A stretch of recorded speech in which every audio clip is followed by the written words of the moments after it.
2-3 برس پہلے وہ دوبارہ اردو کی طرف متوجہ ہوئے ہیں۔ ان کا ایک شعری مجموعہ نظموں کا دست برق کے نام سے حال ہی میں شائع ہوا ہے، اور آپ کی شاعری میرے خیال سے قاری کو ایک مکالمے کی دعوت دیتی ہے، اور ویژول امیجری آپ کی خاص پہچان ہے۔ جناب ڈاکٹر ستپال آنند۔ 2 نظموں کی فرمائش ڈاکٹر عبداللہ نے مجھ سے کی ہے، تو میں آپ کو سناؤں گا ہی، لیکن ان سے پیشتر میں آپ کو 2 مختصر نظمیں اور سناتا ہوں۔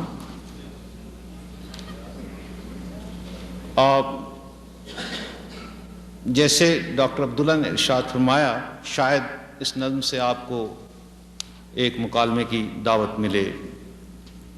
شرط تھی واپسی کی دونوں مڑے،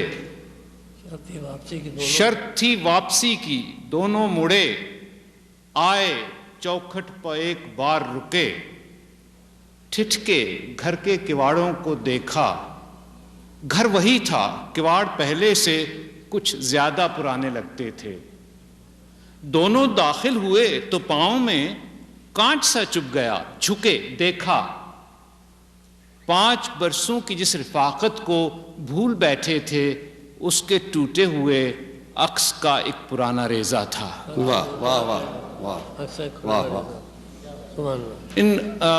یہ 100 نظموں کا مجموعہ ہے، سبھی ایک ہی مختصر بحر میں ہیں، فاعلات، مفاعل، فعل، اور اس کا ایک خاص التزام یہ رکھا گیا ہے کہ رن آن لائنز ہیں، نفس مضمون جو ہے it flows into the waiting bowl of the next line، اور پازز سے کام لیا گیا ہے، یہ خصوصیت ہے ان کی۔ دونوں داخل ہوئے تو پاؤں میں کانچ سا چبھ گیا، جھکے دیکھا، 5 برسوں کی جس رفاقت کو بھول بیٹھے تھے، اس کے ٹوٹے ہوئے عکس کا ایک پرانا ریزہ تھا۔ ایک اور سنیے، سنو اینجل، اس کا عنوان انگریزی میں ہے۔ سنو اینجل کا کانسیپٹ یہ ہے کہ جب برف گرتی ہے تو یہ اسکینڈینیویا میں زیادہ ہے، تو بچے عام طور پر اس پر لیٹ کر اپنے جسم کا پورا ایک خاکہ بنا دیتے ہیں، اور اسے سنو اینجل کہا جاتا ہے۔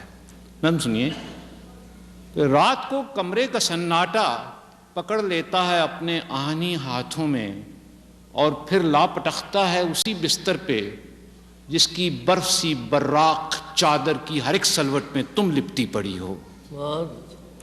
رات کو کمرے کا سناٹا پکڑ لیتا ہے اپنے آہنی ہاتھوں میں، اور پھر لاپٹختا ہے اسی بستر پہ جس کی برف سی براق چادر کی ہر ایک سلوٹ میں تم لپٹی پڑی ہو۔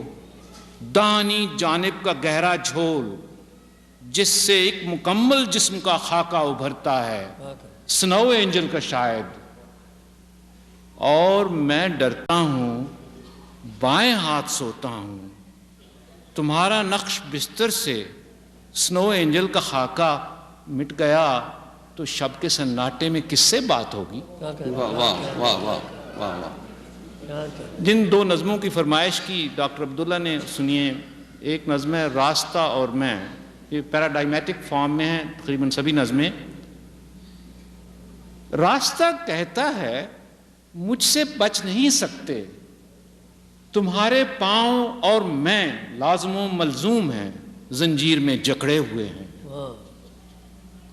اور میں کہتا ہوں میرے پاؤں چلتے ہیں کہ آگے منزل مقصود میری منتظر ہے۔ راستہ ہنس کر میرے پاؤں پکڑ لیتا ہے، دیکھو میں تمہارے ساتھ کب سے چل رہا ہوں۔ راستہ ہو، ایک جگہ ٹھہرے ہوئے ہو، کیسے چل سکتے ہو؟ میں پھر پوچھتا ہوں۔ راستہ کہتا ہے اچھا یہ بتاؤ کتنے برسوں سے یوں ہی چلتے رہے ہو؟ کیا تمہیں احساس ہے ہر ایک پڑاؤ تم کو منزل سا لگا ہے، عارضی دم بھر ٹھہرنے سانس لینے کی جگہ سا؟ تم کہیں ٹھہرے نہیں ہو، اور میں یعنی تمہارا ہم سفر اس آبلہ پائی کا دیرینہ شناسا جو تمہارے پاؤں کا زیور ہے، دیکھو آج تک بڑھتا چلا آیا ہوں، اب بھی تازہ دم ہوں، اور میں کہتا ہوں میں تو تھک گیا ہوں۔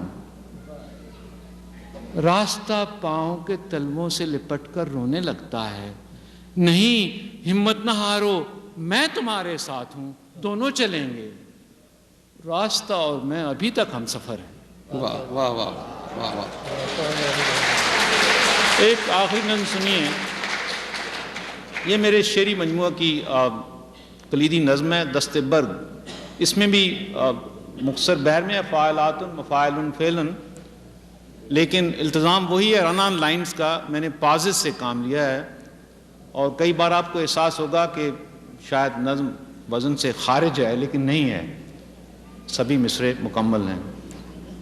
یہ ایک سیریز نظموں کا کینیڈا میں پتجھڑ، مجھے 5-6 برس ہو گئے اس ملک خدا تنگ نیست پائے گدا لنگ نیست، اور میں کل جا رہا ہوں امریکہ سے سعودی عرب 2 برس کے لیے پڑھانے کے لیے وہاں، تو یہ شاید میری آخری نشست یا آخری مشاعرہ ہوگا، سوین سانگ سمجھ لیجیے اسے یہاں۔ نظم سنیے، یہ اس سیریز کی نظموں میں سے ایک ہے، کینیڈا میں پتجھڑ، دست برگ، ہاتھ کا پتا۔ آمد آمد ہے موسم سرما کے دنوں کی، خزاں کا دور گیا، پارک میں ایک بینچ پر بیٹھا سوچتا ہوں وطن کو لوٹ چلوں۔ دھوپ رخصت ہوئی ہے شام ڈھلے، اور فضا میں بھی ایک دم خنکی ایسے آئی ہے، میں نے دستانے جیب سے کھینچ کر نکالے ہیں، ہاتھ سیدھے کیے ہیں ٹھٹرے ہوئے۔